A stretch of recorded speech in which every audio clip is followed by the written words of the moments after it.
here today in the tech conference for Rocky Mountain Power's proposed tariff revisions to electric service schedule number 140, non-residential energy efficiency, Docket 19025 T01. And the company has brought slides. I don't know if anybody needs a copy. I think there's one left here. Did you get one already? I don't. And I've started circulating the sign-in sheet, so if everyone can grab that, that would be great. Since there are a few people we haven't seen before, would we mind starting with introductions? You can go ahead. Sure. John Butler with Headquarters Facilities, Jesus Christ. Josh Gibson with Headquarters Facilities, Church of Jesus Christ of Latter-day Saints. Carol Ravel, Public Service Commission. Sarah Wright, Utah Clean Energy. Hunter Holman, Utah Clean Energy. Thad LeVar with PNC. Brenda Salter with the Division of Public Utilities. Michael Snow, Rocky Mountain Power. Clayton Monroe, Rocky Mountain Power. Cheryl Murray with the Office of Consumer Services. Marty Powell with the Division. Melissa Pascal, PSC. Alex Ware with Consumer Services. Joe Larson with Nexent. Jake DeMann with Nixon. Logan Taggart with Evergreen Consulting Group. Melanie Rife, and I'm with the BSC. All right, anything to discuss before we get started? All right. Michael, would you like to say a word? Yeah, I guess I'll just preface before I turn the time over to Clay that we received questions from Utah Clean Energy, a sweep, joint questions from Utah Clean Energy and sweep last Tuesday, and they were the only parties to submit questions for the technical conference. So today we plan on discussing information to address the suspension order requests and the questions from Utah Clean Energy and sweep. So I'll turn the time over to Clay. Okay. So for those on the phone, I'm just going to run through the agenda on slide 2, and then we'll move on to slide 3 as Michael discussed. We'll first take a look at the 4 bullet points that were listed in the Commission suspension order, following the questions from Utah Clean Energy and from SWEEP that were submitted. So in the Commission's order, they requested that we supplement the record and extrapolate on these 4 items: the same level of participation among high-hour facilities, increased participation among low-hour facilities, the same average incentive levels for high-hour facilities, and decreased incentives for extremely high-hour facilities. And so these are statements that we made in the aforementioned filing for Schedule 140. And first, I am going to show a data slide to help set the table and the context as we head into answering these 4 questions and the subsequent questions that were submitted on the record. So this slide, and I'm going to have to, and I hope the colors translate to everyone's different printers and or screens. This slide illustrates actual program participation data submitted via projects, via non-residential lighting projects over the last several years in the WattSmart business program. The left-hand graphic, for the blue one, is for large customers. The orange, light orange or dark orange, depending on your screen resolution, is for medium customers, and the green is for small customers. This chart seeks to show the average operating hours submitted through lighting audits for all of these customers, and it breaks them out by segment and by quartile. So to illustrate, the large customer segment on the left, the 2 blue boxes illustrated in the middle represent the 25 to 50% quartiles and the 50% to 75% quartiles. The margin bars both above and below represent the other high and low quartiles. So to show, if you look at, I'm sorry. The crossbar, the T at the top, that's not the 1.5 times the difference between the 2 quartiles, the 25th and the 75th. In other words, it's not the upper fence. It is. I'm sorry. Go ahead. To my illustration, it is not. It represents the ceiling for program hours that were submitted. So to explain it, and I'll extrapolate on a little bit, the bar at the bottom starts from 0 to 25% of projects. using the vertical axis on the left, you can see the operating hours submitted. That is how these projects are broken out, right? So a project that had, if we're looking at that bottom quartile, maybe 100 operating hours all the way up to about 2,300 operating hours, that's going to bring in that, 1,800 operating hours. That brings in that 1 to 25% quartile. So we tried to group them by, to illustrate where our program participation has been for people that participate in how long they're running their facilities.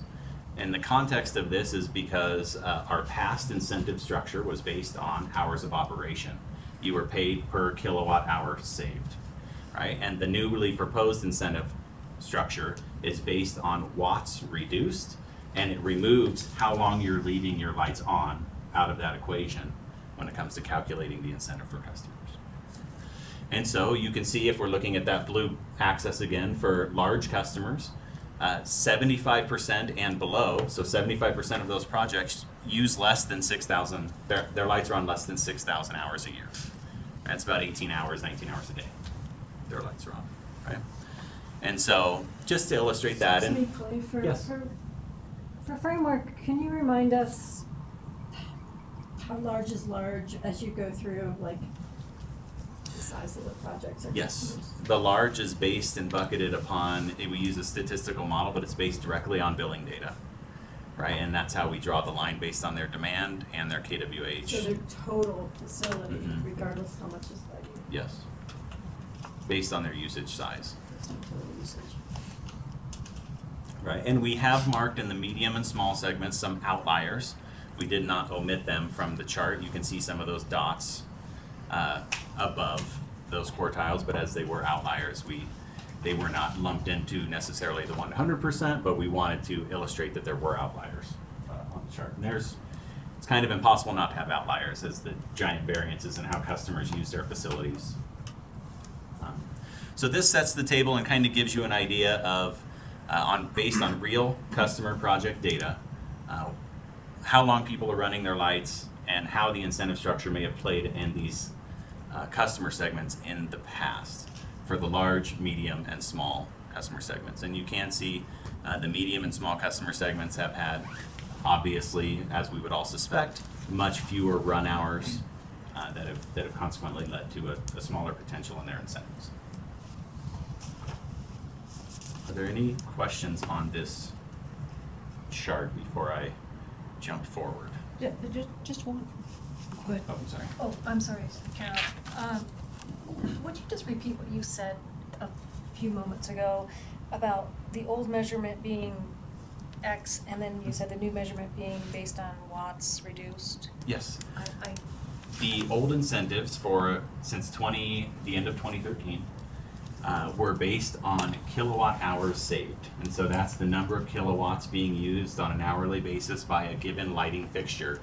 And so the longer somebody ran their lights, the more hours they went into that equation, they got a larger incentive. And so, for example, a warehouse facility that might only have its lights on for 4 hours a day, their potential for an incentive was much lower because they weren't going to have as many run hours. Or a convenience store that might have their lights on 24 hours a day, they had a much higher level of incentive. And the new incentive structure proposed, and let me give a little bit more background on that.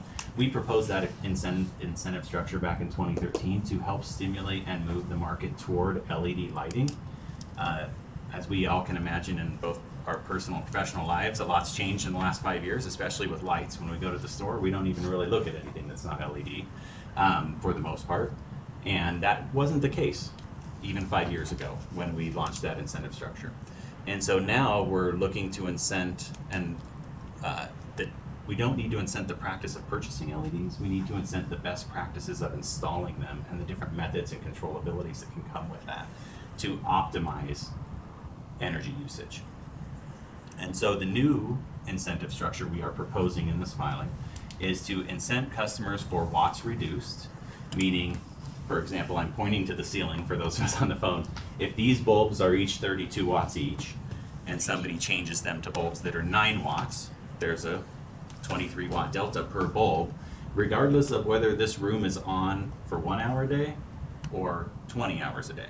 we're gonna give them a set incentive for reducing those watts. And that is the new incentive structure that we're proposing. And I don't, Thank you for that clarification. and I think there was a question here too. Oh, no, right? you went through it, thank you. Okay. So the next two slides will seek to illustrate directly the commission's questions or the items listed in the suspension order, and they will also address some of the questions that were submitted by Sweep and Utah Clean Energy. As we walk through this chart, I'm going to venture to explain this chart a little bit. There's a lot of lines here, but so the horizontal axis on the bottom is operating hours, 0 to 8760, right? If they're on 24 hours a day, 365 days a year. The vertical axis lists the potential incentive amount. The old incentive structure is represented by the blue line, and as you can see, as they get farther to the right on that horizontal axis, meaning they have more operating hours, that incentive went up. And so if you were running your facility for many hours, your potential for an incentive grew. So once again, the blue line represents our old, I'm calling it our old incentive structure, but it's the incentive structure that's currently in place before this filing. The green horizontal line and the gold horizontal lines represent respectively the new incentive for small customers and the new incentive for medium to large customers, and how they look compared to the old incentive structure. And they are flat, as they are based on watts reduced and not run hours. The three vertical lines, yellow, red, and green, they have little boxes with them. They show the median operating hours based on our past project data. So to overlay, what does this actually look like based on our past projects that have been submitted? What was the average? Where was the average customer landing on this spectrum? And as you can see from left to right, it goes the small customers, medium customers, and large customers. The average project was anywhere between 3,100 and about 3,700 operating hours. And that shows you, so if we were to extrapolate on this chart and say, if they submitted that project along the vertical lines, their old incentive would be along that blue line. That's what they would get today. Under the new incentive structure, based on watts reduced, their incentive would be either the gold line or the green line up near the top. They would get a larger incentive based upon these medium project sizes. There's a big delta there that favors especially the small and medium customers where they did not have that potential before based on their operating hours. Now I will point out that for what the commission called extremely, I can't remember the word, extremely long hour customers, I think that was extremely high hour customers, that was the wording in the suspension order. Those customers come into play where the blue and green lines intersect. Right, so any customer who had potentially more than about 7,200 operating hours a year, all the way up to 8,760, which means they never turn their lights off.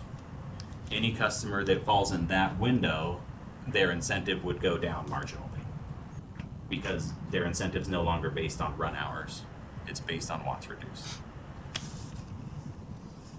And I have another example slide that I'm going to show after this one. I just want to point out this is based on an advanced controls scenario. So this is your average customer that would submit a project with advanced lighting controls. The next slide I'm going to show is going to show this same chart, but for a basic lighting control scenario. And I'll explain the difference between advanced and basic lighting controls. So this graph is for 50 watts. Mm-hmm. And so is it proportionate that if you go 100 watts? Yes, it is. And 50 watt was our choice because that's the most common, about the most common fixture. So we use that to illustrate this graph. I have a follow-up question. I don't know if it's a follow-up, but you talked about this is with advanced controls. Will you speak to, when you get to that point, the cost differential for the advanced controls and what they we can do? talk about that.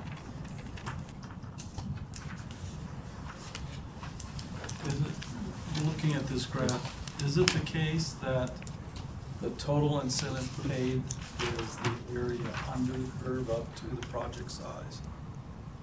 Or is it just strictly the difference, the vertical difference between the green and the blue line, for example? It would be the total area, not the difference between the green and the blue line. Okay, so the incentive is that triangle under the current schedule up to the gold Yes. vertical bar is that triangle. That's the total incentive. Under the current structure, yes. And then it would be below the green, well, which one is which now? Yeah. So I'll restate for, I'm not sure. So yes, the current incentive structure starts at the blue line, and everything below that would be the incentive for somebody who submitted a project currently. The new incentive would be at the green or gold line, depending on the size customer you are, and would be everything underneath that, respectively.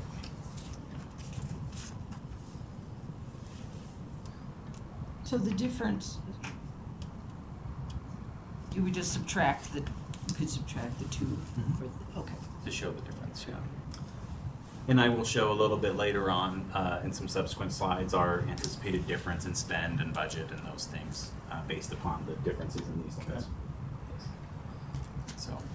So this once again is for, do you have a question? I'm sorry. I did, just for clarification of what you just said about the new incentive, and you were identifying the gold line and the green line, and I think your statement was something like to that line or something like that. So it's just the area between the gold and the green, it's not below the green. The green line, so I'll clarify, I apologize. The green line represents a medium or large size customer. If I'm a medium or large size customer and I submit my application, my incentive is going to be that green line from there down. The gold line represents a small customer, like a small business. Their incentives are a little bit more favorable. And if I submit my application and I'm a small customer, my line is the gold line. So they just have a different level. The gap between the lines is not meant to represent anything. Okay, but the range of incentive is goes the full length of the graph, Yes. right? Okay, thank you. And once again, this graph is representing an advanced controls scenario. And the next graph has all the same lines and all the same color coding, but it represents a basic control scenario. So the difference between, and I'm going to get ahead, there's a slide later that just talks about this, but I want to just real briefly mention what's an advanced control and what's a basic control. A basic control in the lighting sense, the definition is it's a non-networked lighting, so it's not programmed into the building operation system or anything. A basic control is you have one or two control methodologies. That could be a motion sensor or a dimming sensor. That's a basic lighting control. It's not networked or programmed into a larger system, right? So if this conference room has a motion sensor to help turn it off when no one's in here using it throughout the day, it's basic controls. That's what it would be. Advanced controls are where a system has two or more controllable methodologies. So maybe it has motion sensors and dimmers and daylight sensors because it is, has one wall is all windows. And it is also networked into a building operation system. So they can be controlled and programmed through a network system. So there is a difference between a basic and advanced, and that's why we advanced, elaborate on Sarah's question ahead of time. Advanced very much will cost more money to do if you're networking it into your building and installing more technologies. Right? So our incentives for that are higher because our incentives are geared to incent the most efficient behavior possible. So we want to pay somebody good, better, best. Best is advanced controls. Better is basic controls. Good is I'm just changing my lights. So this chart represents a basic control scenario where you can see the incentives would currently intersect. Once again, the axes are the same. Operating hours along the bottom and incentive along the vertical axis. The old incentive, represented by the blue line, shows you how incentives would proportionately climb in our past scenario based upon hours of operation, hours that lights were on. And the green and gold lines represent the newly proposed incentive structure that is not based upon run hours, but based simply on the watts reduced fixture.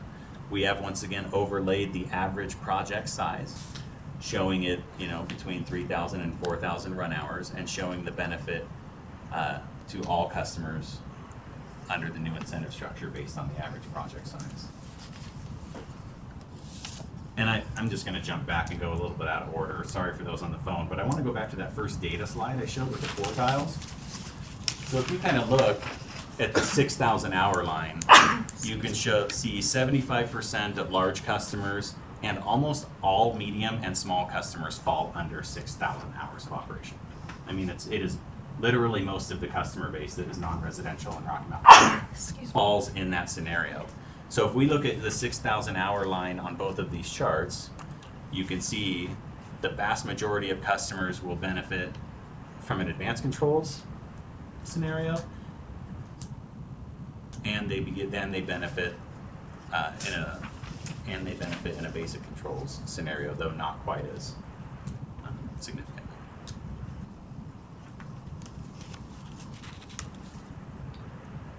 So how much more is it to do the advanced controls?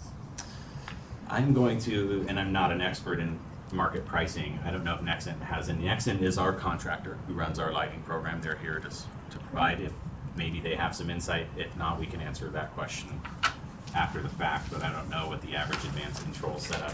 It's so customer specific. It's difficult to And I was going to mention that it depends on the features that are being included in that. A fairly basic advanced control system requires that the fixture have more capability, more inputs, and then obviously the networking.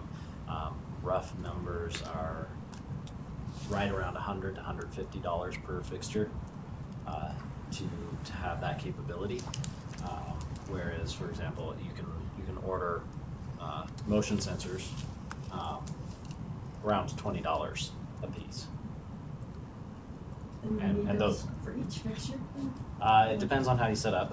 I'm assuming that one is one for this room. I'm pointing to the wall over there, and it likely controls all of these fixtures in the room. But for the advanced controls, yes, you do need that capability, those inputs in most of the fixtures. No worries if I ask one follow-up question. And about what percentage of the systems that you see going in are the advanced controls? Very few at this point, which is one of the reasons we wanted to have the higher incentive there. Can I ask a question? When it comes to these advanced controls, could it be a basic bulb paired with a networked plug for a lamp? It can't be something like that. It has to have some, obviously there needs to be technology in the ballast where the bulb is plugged in to be able to communicate with that, but yeah, it doesn't mean they have to buy necessarily a different bulb. Okay. Right. But there does need to be technology within what I'll say the fixture that can communicate to the system.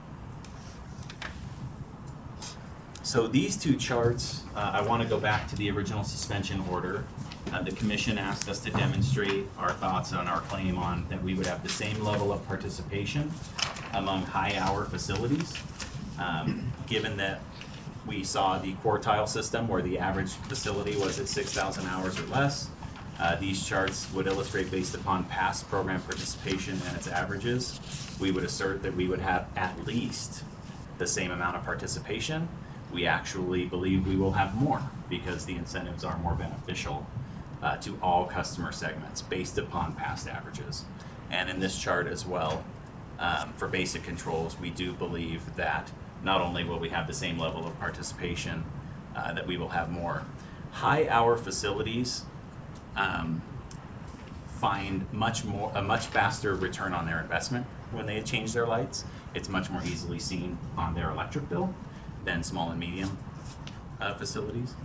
And extremely high-hour facilities also see that investment return a lot faster. Yeah, looking at the blue line, the horizontal or upward sloping, and the horizontal green line. Yes. So a customer that uses more than where they cross, Mhm. Is it true that the change in their benefit under the structure would be the net of the areas under the curve versus, I know I'm not asking this very well. You said earlier that for a customer that their usage is out beyond where the two lines intersect, they will see a small decrease. Yes. But it's a netting effect, isn't it? It's what they're losing to the right of that intersection versus what they gain to Yes. the left. That is correct. So yes. do you have an idea of where the break-even points are for? We've calculated for extremely, I'll give you, yes, I'll answer that in both scenarios for both advanced controls and basic controls. Okay. Our calculation for extremely high hour facilities on that gap between the far right end of that blue line, right, down to that green line is about 16%. So their incentive would go down about 16% in an advanced control scenario. Was that for the farthest, the 8760 person? Yes. So, Yeah, so somebody who never turns their lights off. That would be the right tip of that blue line. That's somebody who never turns their lights off in the current incentive. The green line would be the proposed new incentive for that customer. It's about 16% less in this scenario.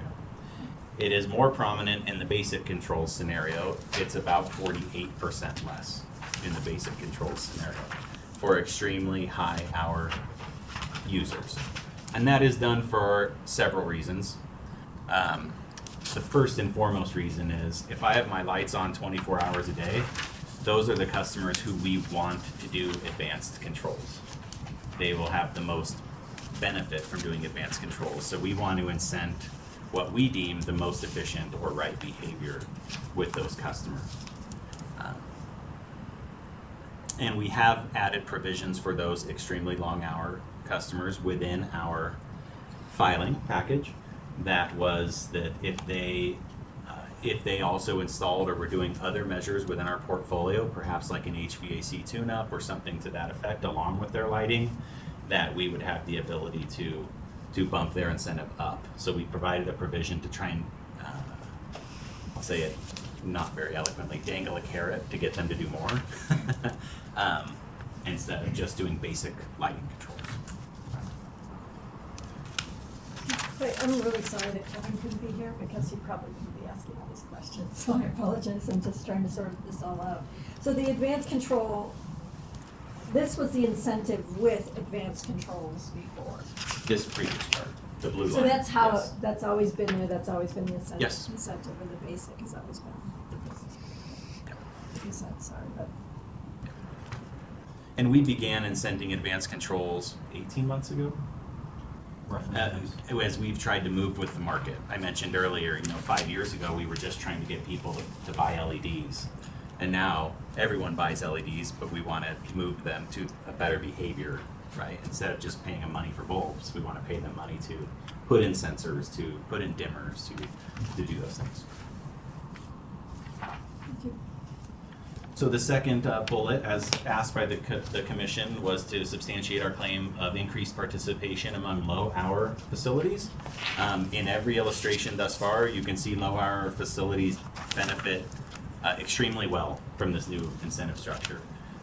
In all of our past experience over the last 4 or 5 years, the market adapts very quickly, the lighting market does, and I do not think it will take very long for the lighting contractors within Utah to revise their business and selling models to take advantage of these more beneficial incentives for not just advanced control scenarios, but also basic control scenarios for those customers between 1 to 3,000 hours of operation.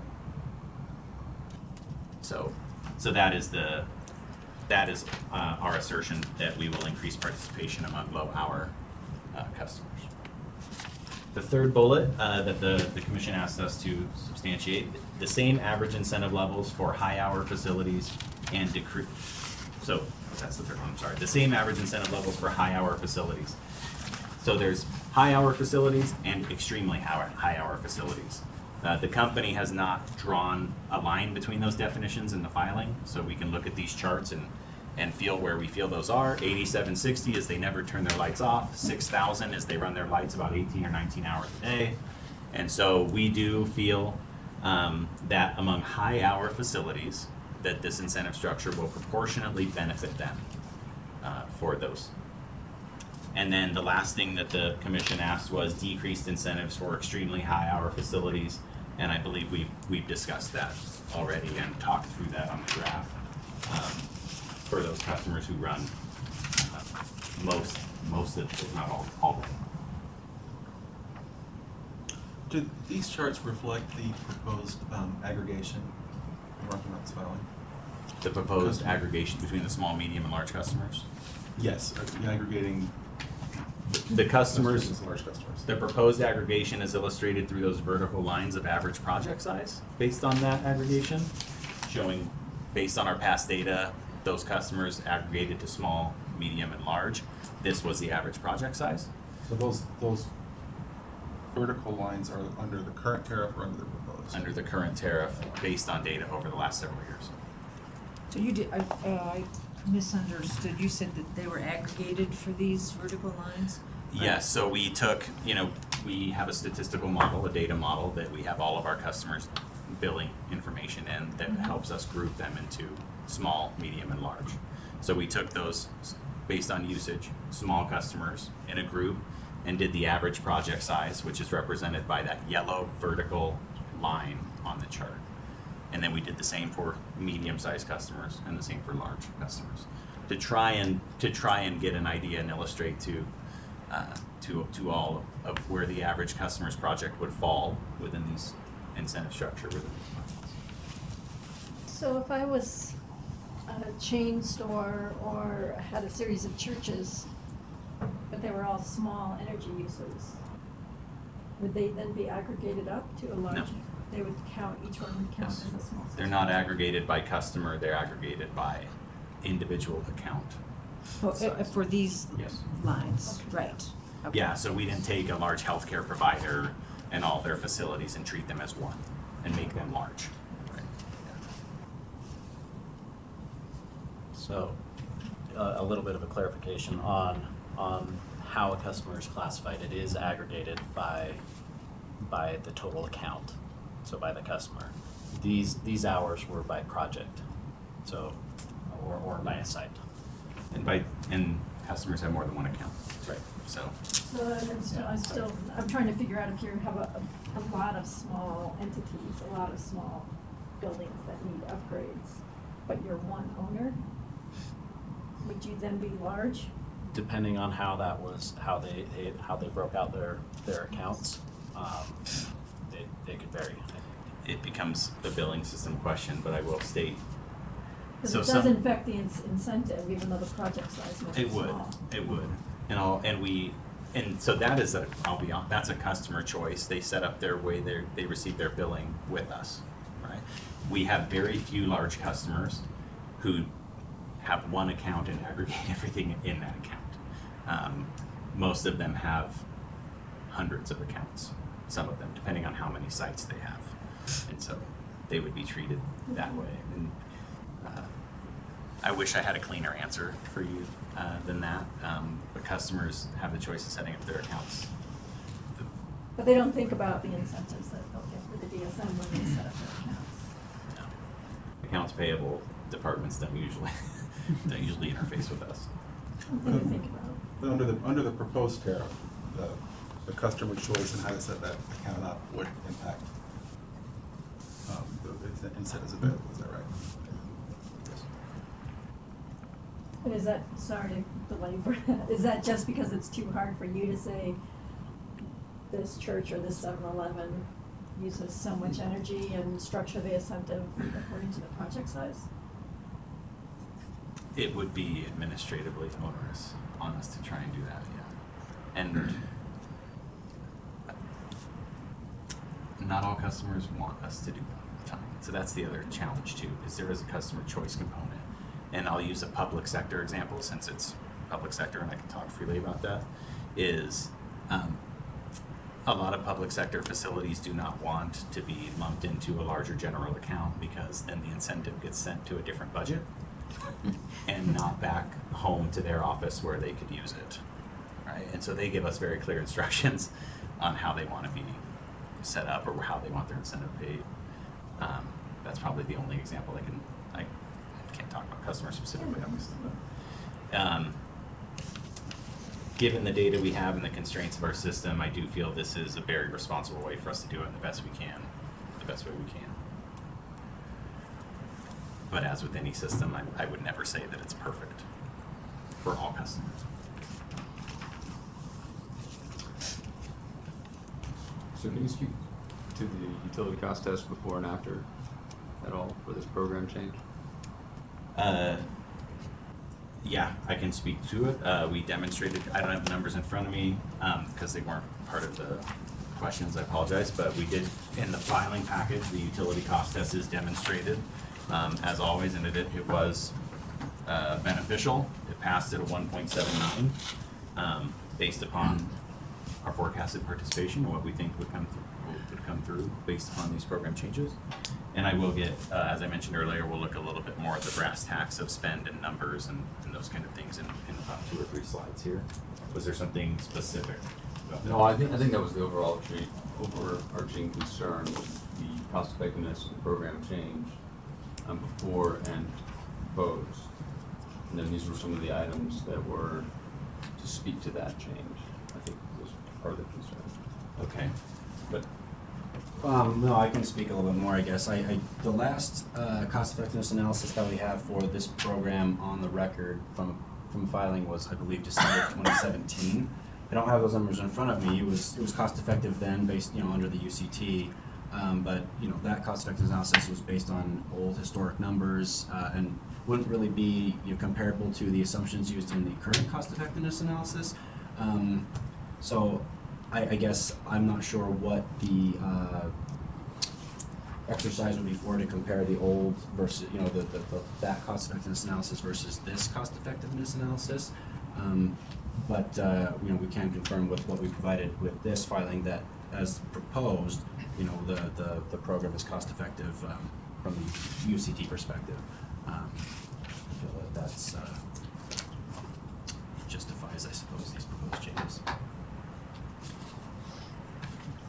If there's more detail you'd like based on the previous versus the new, we could certainly provide that either in our supplemental filing tomorrow, if we could gather the information quickly enough, or in reply comments in the docket. But it is I'll reiterate the point that the last time we went on the record of cost effectiveness, we were projecting participation into 2017 and 2018. So it's just not the same inputs as going into this current, where we're projecting participation into 2020, right? And so, whereas the methodology is the same, the numbers are never the same. So, so cost effectiveness does fluctuate. I suppose. I'm sorry. I was going to say, in order to have a comparison like that, we would need to run a fresh cost effectiveness analysis based on the program without these proposed changes, which currently doesn't exist. But we could do that if that was a large concern, by the commission. So you could potentially take today's current program, run utility cost test for 19 and 20, and compare it to the proposed program. We could do that. I don't know if the current cost effectiveness analysis with this program goes out to 2020. I think it was just for program year 2019. So we could have a third-party analysis done for that, if that was desirable for comparison's sake. I guess before we did that, I would want to ask what the purpose of that comparison would be for, I suppose, so we can make sure that we, I guess, understand what the need is.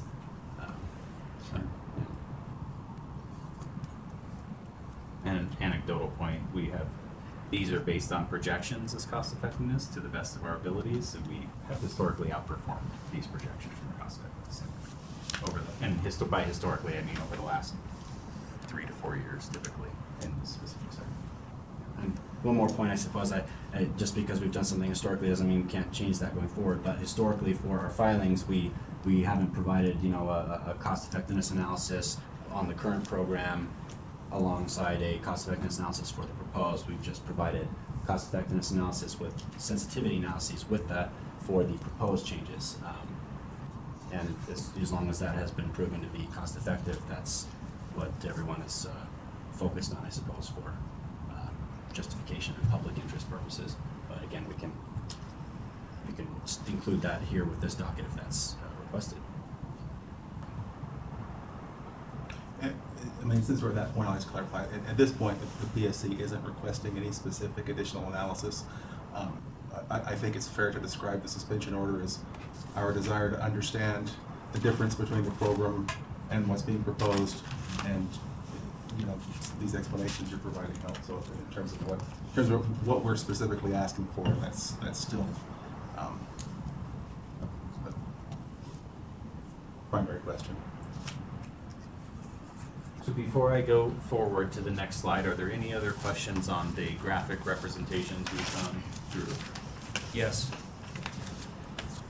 So as I understand it, lighting incentives fall into one of three categories. One is an advanced control segment, the other is a basic control segment, and the other is just where you replace fixture for fixture. Do you have a slide representing what the incentives will be if you do a fixture for fixture? I do not have a slide representing that. I do believe it was in the filing. Yeah, so we have 3 tables in the filing that represent what the incentives would be under those scenarios. I will caveat that for large customers, we won't have an incentive offering for anything other than advanced controls or basic controls. So for large customers, you have to do one or the other in order to get an incentive under this incentive structure. But for medium and small customers, we'll have a line item for incentives without controls. If they're just replacing their fixture or doing, if they're just replacing their fixtures, they'll have that option without controls.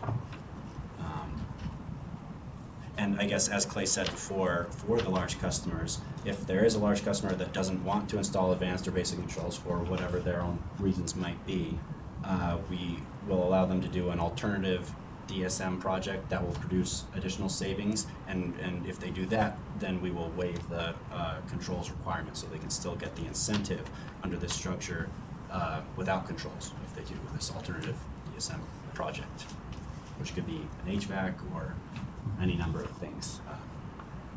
And I think I mentioned that, I believe I mentioned that in the filing somewhere as well.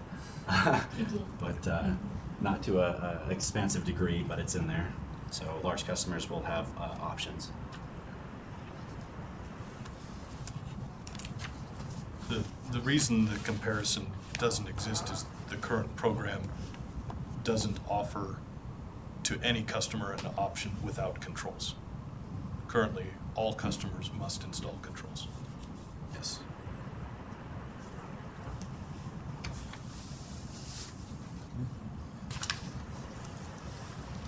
So for those on the phone, we're going to progress to slide 7.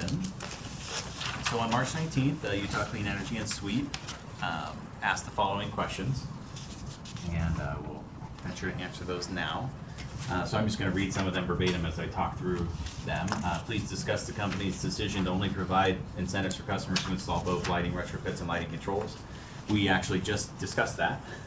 Our goal is to move the market, especially with those and meet the customers where they're at typically by segment. And so whereas we will be providing incentives for just retrofits for small and medium-sized customers. So there's, just to clarify that in this question, they'll also be able to get incentives for advanced and basic controls as well. For the large customer segment, we just addressed that directly, the incentive structures they'll have and the opportunities that they'll have.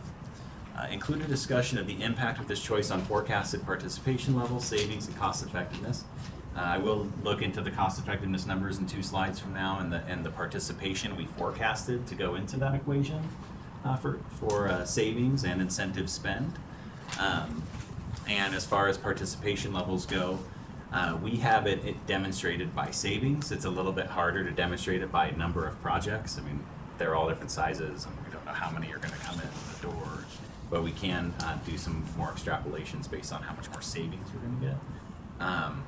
We could do project numbers. I just feel like those numbers would be a little bit less solid, right? understand. So have you done any analysis of simple payback Based on, based on the new incentive levels? not for the purposes of this filing.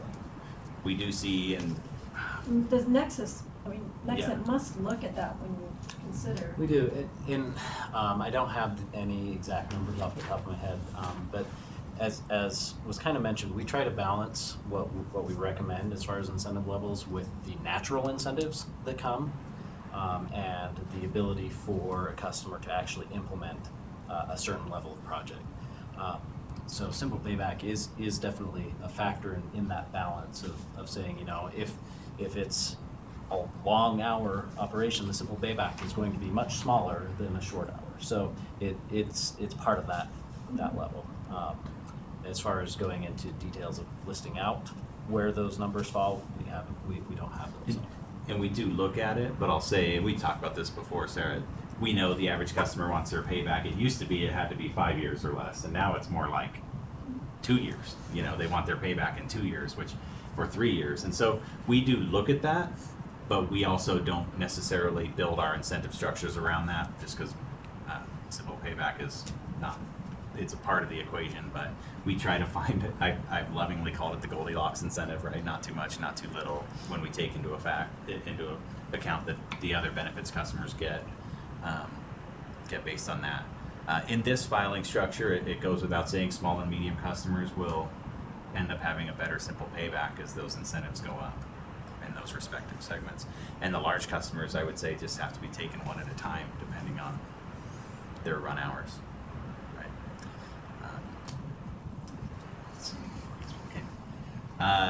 The second question, describe functionalities included in basic and advanced lighting controls. I did have a slide on this with the link for anybody that wants to read our exact definitions on our website. They're always published there. Our lighting contractors learn them and know them, those trade allies who act in the market. But as I explained earlier, advanced controls is something where there's at least 2 control strategies and they're networked. The key is that they're networked into a building system or building automation system or another system. Basic controls is 1 or 2 control strategies that are not networked. So that's your daylight sensors or motion sensors or dimmers, those things. So, but further details on all of those, I really boiled it down. When lighting technology gets way deeper than we all probably care to jump into a lot of the time. It is defined in depth on our website via that link if anybody would like to look at that. And the third question that was submitted was to present the impact of the proposed lighting incentive changes on the 3 hypothetical or typical customer segments, small, medium, and large, and to compare the forecasted savings and incentives for each type under the old structure and what we anticipate. These numbers are the direct numbers that went into the cost-effective analyses that was filed with the filing. The top table is the baseline, meaning that represents our program numbers should nothing change. The proposed table, the second table, is what we anticipate those numbers to be if this filing is accepted and goes into effect. And the third table shows the incremental difference between those 2. And so if we're looking at that third table and we look at the small, medium, and large segments, you can see respectively a forecasted increase of 2.1 million, 4.6 million, and 14 million kWh saved by those customers based upon this year, based upon this new proposed lighting incentive structure. And as we follow that third table to the right, you can see our projected increased customer costs and spend. That's what 2019 we project. Small businesses will spend $972,000 more if this filing goes into effect on doing lighting retrofits. And the third and last column to the right lists incentives and shows the increased incentive spend that we anticipate if these changes go into effect. All of these changes were planned for and accounted for in our November 1st, 2018 filing. Get my years right, sorry. As we were planning at that time, knowing we were going to try to seek changes to our lighting portfolio. So these numbers are not in addition to, from a savings or budget standpoint, anything that we were not already planning and proposing in Q4 of 2018.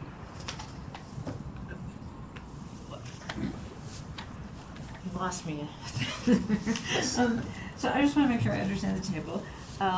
So for each year, 2019 and 2020, that's just for that year, that's not over the horizon or anything? Single year Right, savings, okay. yes. First year. And so the column on the left is for the current program, is that right? So the table at the top that Is says for the baseline, current- Yeah, that's for the current. that table is current, yeah. Okay. And the middle table is the cumulative of the proposed. If this goes into effect, that's what we anticipate we'll achieve this year. You have, like 3 months of one and 7 months of the other. 3 months of one, yeah, and 9 months of the other, yes. Yeah. And then the incremental, just the last table serves to illustrate the difference between those two. What we gain through making these changes on top of the baseline table. And the first one is the KWH. Yes. And, Oh, we omitted that, Yeah, so apologies. no, that's okay. And, yeah, that's all, thanks. Yes. And now I understand.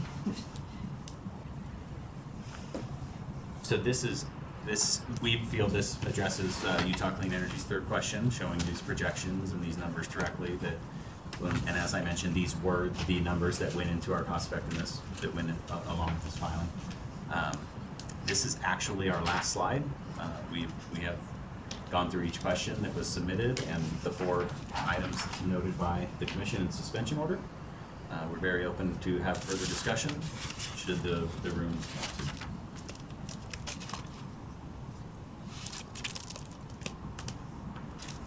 What effective date did you assume in question 3? Your response to question 3? I think it was this week, wasn't it? Yeah, I mean, with the originally proposed effective date, it was March 11th. Yeah. So We are already behind on these numbers. We were assuming a March 11th effective date. So yeah, we'd be about 6 weeks behind if our effective date ended up being in April, about a month from now. Can I ask a question of the church? Would that be all right? I'm just wondering how the billing structure would affect projects it would be small projects if they were to redo all the ward houses, but they would get the incentive based on a large customer. And so how does that impact the economics? So we have many facilities, not just in Utah, but in the world. Most of those accounts are all individual accounts. We haven't aggregated those accounts. Okay. And so this tariff has far-reaching implications. It would benefit a meeting house such that for a meeting house, now it can get incentives where it couldn't get it before, because the paybacks were very long for meeting houses. Because they're not long burn times. At the same token, it negatively affects headquarters facilities because we have over a dozen facilities that are all on rate schedule 6. We've looked at those rate schedules, and depending on the usage profiles of small, medium, and large, even though all of the facilities have individual utility accounts, they're all paid out of one budget. So now we have buildings that are classified as small, we have buildings that are classified as medium, now we have buildings that are classified as large. Even though they all get paid out of one account, they all have individual Rocky Mountain Power accounts. So it's not congruent in that case. It's just not uniform. We have one account where all the monies come out of, but the facilities have their own individual Rocky Mountain Power accounts, so they're classified differently. And so I believe those classifications were in the tariff filing. It's 2,800 kilowatt hours a month is a small user, and then I think at the large user it's like 58,000 kilowatt hours a month, and more is a large, and medium's in the middle. So it's highly building dependent. I would suggest though that the comments that were originally submitted by headquarters facilities still stand in that, and that was explained in those comments.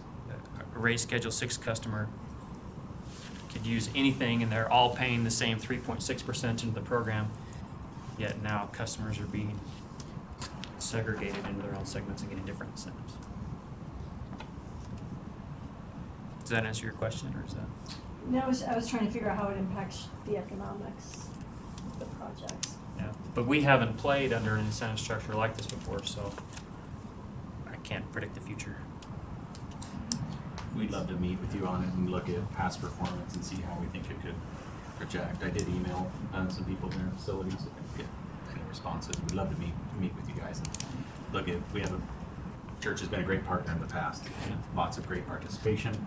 I can't answer your question because I can't talk about customer specific No, and I things, think but I got the answer to yeah. not so much I was concerned that maybe it was all rolled up into a big account, and so that you didn't have the individual accounts, but it sounds like you do have the individual And I accounts. can't speak to those customers who do or may have an aggregate account. That's Clay. But with what knowledge I have today, our accounts are by individual building, and then they roll up under one pay structure. So headquarters pays their bills, meeting houses pays their bills, and then Temples pays their bills. Just one quick caveat. As you all probably already know, Pacific Corp's deadline for filing its supplemental filing is tomorrow. I know that's already been mentioned. Comments may then be filed on April 9th and reply comments on April 16th. So to the extent that you wish to reiterate or clarify or add to or otherwise file comments or reply comments, please feel free to do so to the extent that you wish to do so.